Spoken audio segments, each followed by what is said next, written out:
Fala pessoal, hoje a gente vai para a parte 5 do nosso dimensionamento de sapata, a última parte, tá, do nosso dimensionamento.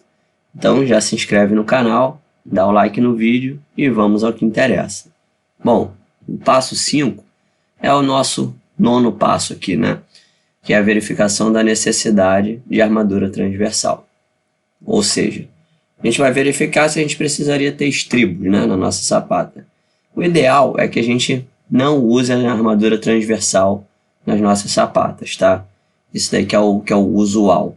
Então, quando dá algum problema nessa verificação aqui, o ideal é a gente mexer alguma coisa na geometria para a gente evitar essa utilização dos estribos, beleza? Então, vamos lá. Devemos verificar o esforço cortante em uma seção S2, distante D sobre 2, desde a face do pilar, como é mostrado aqui na figura aqui, ó. Então, lembra que quando a gente foi calcular as armaduras longitudinais, a gente calculava o momento fletor numa seção S1, que era distante 0,15 aqui, ó, da face do pilar para dentro do pilar? Pois é. Então, para a gente calcular o cortante, a gente vai calcular esse cortante numa seção S2, e essa seção S2 está distante da face do pilar D sobre 2, ou seja, a altura útil sobre 2, tá? Se afastando aqui da face do pilar, como está aqui na figura. Maravilha. Então, a gente vai fazer isso nas duas direções, né?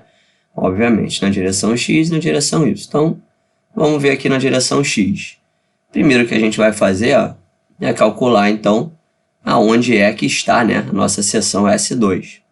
Então, maravilha. Se a gente está calculando na direção X, ó, vamos calcular aqui o LX. Então, o LX é o 185, né, que é a distância inteira em x, que é a dimensão da sapata inteira em x, menos aqui a direção do pilar, né, em x, dividido por 2. O que a gente pegou, então, com esse termo aqui? A gente pegou esse balanço aqui, tá? Aí, até agora, a gente pegou esse balancinho aqui.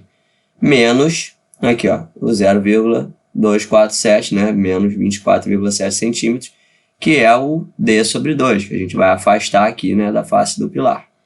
Maravilha. Então, a gente chegou que o LX é 55,3 centímetros. Ok. Então, qual é o próximo passo? A gente precisa descobrir, ó, qual que é a tensão, né, na seção S2. Lembra que essas tensões aqui, elas vieram da distribuição de tensões que a gente fez lá na parte 3 do nosso dimensionamento. Quando a gente foi calcular as armaduras longitudinais, eu expliquei como é que a gente pega essas tensões aqui, né? E aí depois a gente vai transformar essas tensões em carregamentos. Então, beleza. Então, a próxima etapa aqui é a gente saber qual é a tensão na seção S2. E a gente vai fazer isso aqui, ó, por geometria, né? Por regra de 3. Então, aqui, ó, o comprimento total de 185 vai me dar uma altura de 168,6 kN por metro quadrado, menos 151,2, né? E aí, quando a gente tem um comprimento de 185 menos 55,3, ou seja, esse comprimento daqui, ó, aí a gente vai ter o quê? Uma altura de tensão na seção S2 menos 151,2, certo? Essa altura aqui, essa que eu estou falando, é só a geometria, tá? Isso aqui é um trapézio, né? Então, isso aqui poderia ser um triângulo aqui, ó. Um triângulo que começa já com uma altura aqui de 151,2. Tá? Então, como eu disse, isso aqui é simplesmente regra de 3. E aí a gente vai descobrir quanto que é a nossa tensão na seção S2. Beleza, descobrimos aqui. 163,4 kN por metro quadrado. E aí, o que a gente vai fazer agora? A gente vai transformar essas tensões em carregamentos distribuídos, né? Igual a gente fez lá quando a gente calculou as nossas armaduras longitudinais. A gente também transformou as tensões em carregamentos distribuídos para sabermos quanto que era o momento fletor na seção S1, certo? Agora a gente quer saber qual é o cortante na seção S2. Beleza, então como é que a gente vai transformar isso aqui, né, essas tensões, em carregamentos? Bom, aqui, ó, tá a nossa sapata, tá? a base dela. Beleza, então em X a gente tem 1,85 metro e em Y a gente tem 2 metros.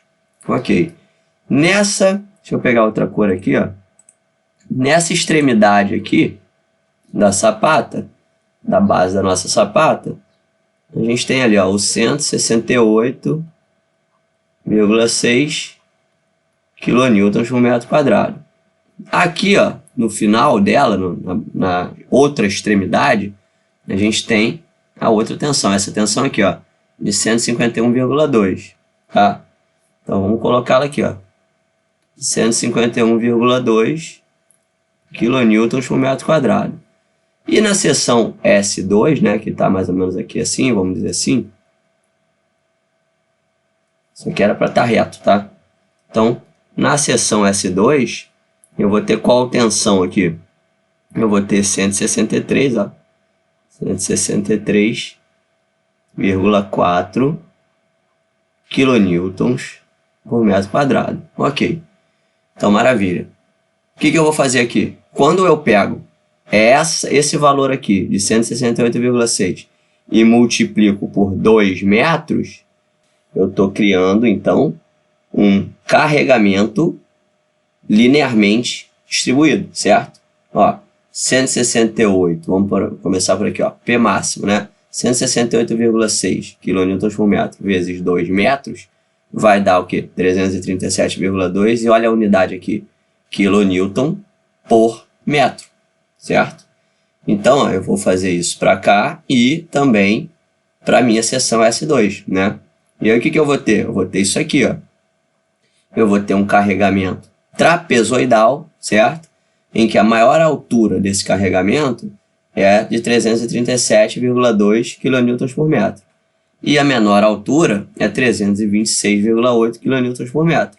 E aqui, ó, a altura, né, digamos assim, desse trapézio é o meu 0,553 metros, que é 55,3 centímetros. Ok? Então aqui, ó, o esforço cortante na seção, qual vai ser o esforço cortante na seção? É a área, né, desse trapézio aqui. Então, fazendo essa área, a gente chega em 183,6 kN. Ok. E aí é o seguinte, como é que a gente vai achar o VSD? Quem é o VSD? É o cortante de dimensionamento, né? Porque isso aqui, lembra, essas tensões aqui, ó, elas foram calculadas com os esforços característicos, certo? Ou seja, os esforços sem fator de majoração. Então, quando a gente chega aqui num cortante, a gente está chegando num cortante característico, sem majoração, certo?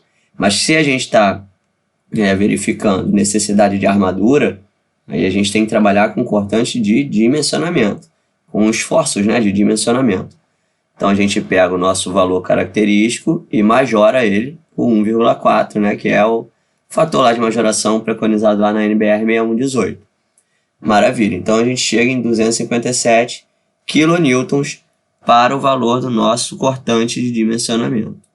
E aí, ó, a gente vai pegar esse valor, né, e comparar com o valor de resistência de projeto ao cortante, naquela seção ali, S2.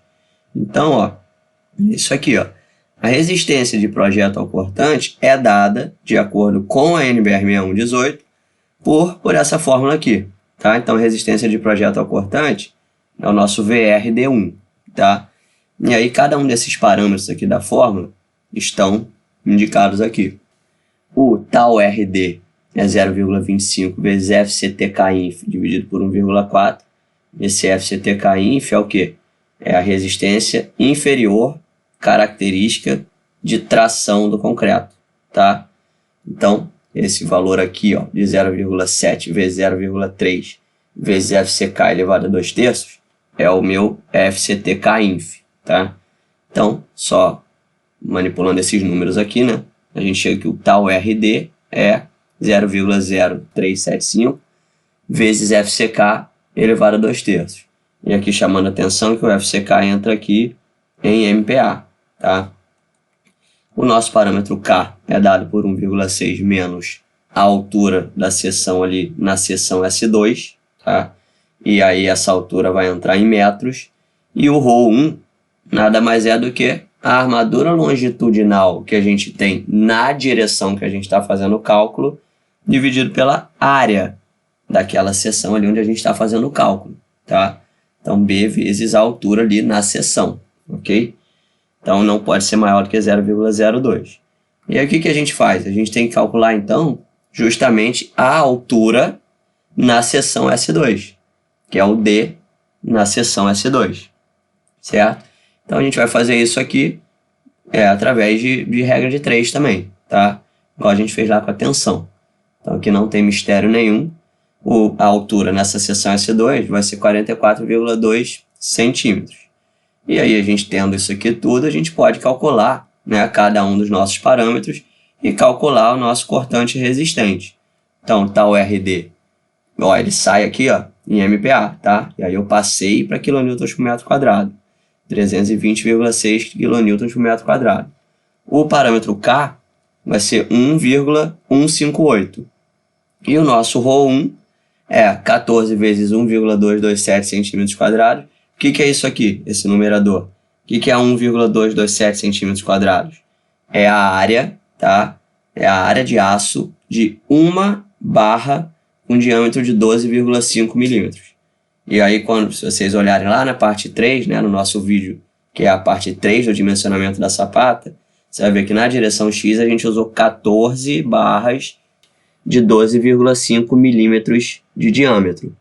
Então, isso aqui é a nossa área de aço, e isso aqui é o nosso B, né, vezes o D na seção S2. E a gente tem esse valor aqui. Jogando tudo isso aqui na fórmula do VRD1, a gente chega aqui, ó. O VRD1 é 419,3 kN. Ok, então nosso VSD é inferior ao VRD1. Ok, não há necessidade de armadura transversal. Certo? Então a gente pode passar para a direção Y.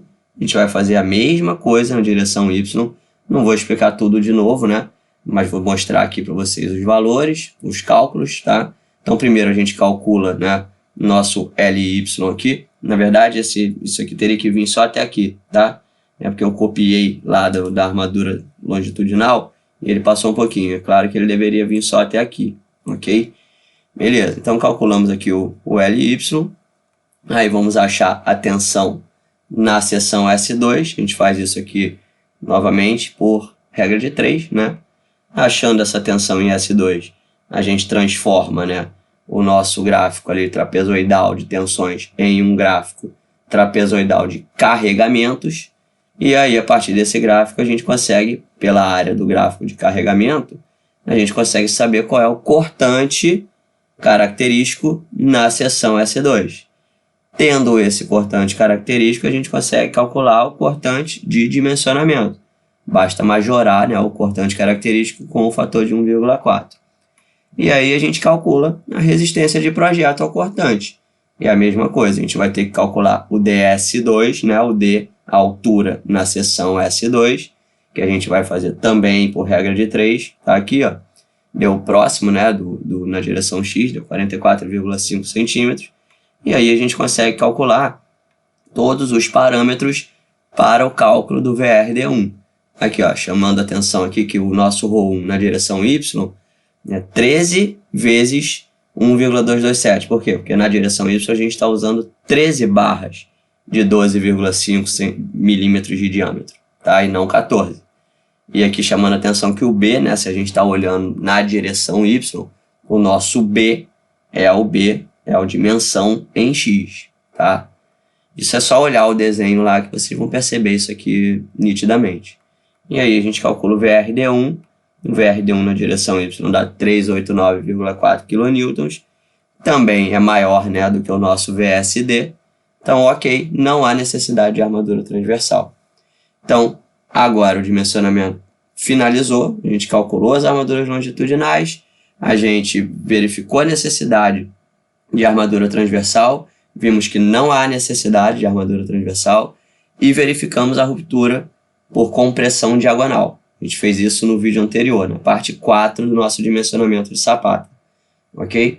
Então, é isso. O dimensionamento da sapata isolada, submetida a esforço normal e 2 momentos fletores. Esse foi o dimensionamento. Se você gostou desse vídeo e de todos os outros vídeos, né, da parte 1, 2, 3, 4 e 5, deixe seu like e até o próximo vídeo.